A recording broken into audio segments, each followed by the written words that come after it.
Hey you, and welcome to this video where I will help you out how to verify your Fusion Markets account. And right now we just created our account and we want to verify this. So what you need to do is quite simple. Click right here on verify identity. And now we need to do 4 steps to verify our account. Right now we're having a ID verification. Then after that we need to choose your account settings, then verify your ID. And then after that additional documentation. If we do all the 4 steps, we verified our account. So first of all, you need to fill in all your details right here, and we will do this real quick.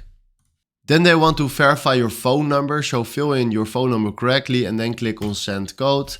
Then take your phone and search for the code that they sent you. And then click right here on verify.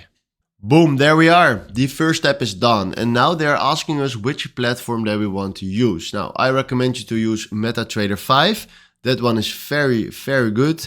Right here, account type is a classic account. And then we do base currency. We do US dollars.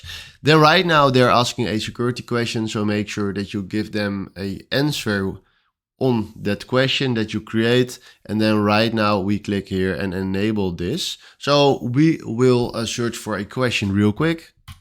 And that was step 2. Now we are here at step 3, and this is just a normal ID verification. So what we're gonna do is we select right here the ID that we want to use. And then for me, a driver license is fine. And now what we need to do is drop the files like here. So we will do this real quick. So right now we just did our ID verification, and make sure that your ID is in a good condition, because otherwise it won't work. Then right now we are here at the additional documentation, and right now they want you to send something. So we want to send them some information. So we upload now a bank statement, and then after that our account is verified. So we will do this real quick. And right now they're telling us verification awaiting approval. The verification process is fast. 90% of application are approved within an hour, but may take up to 24 hours. So now we will wait. We can also set up our 2-steps authentication app. But right now we just will wait. And this is how you can verify your Fusion Markets account. So hopefully this was the video where I was looking for. Thanks for watching and have a wonderful day.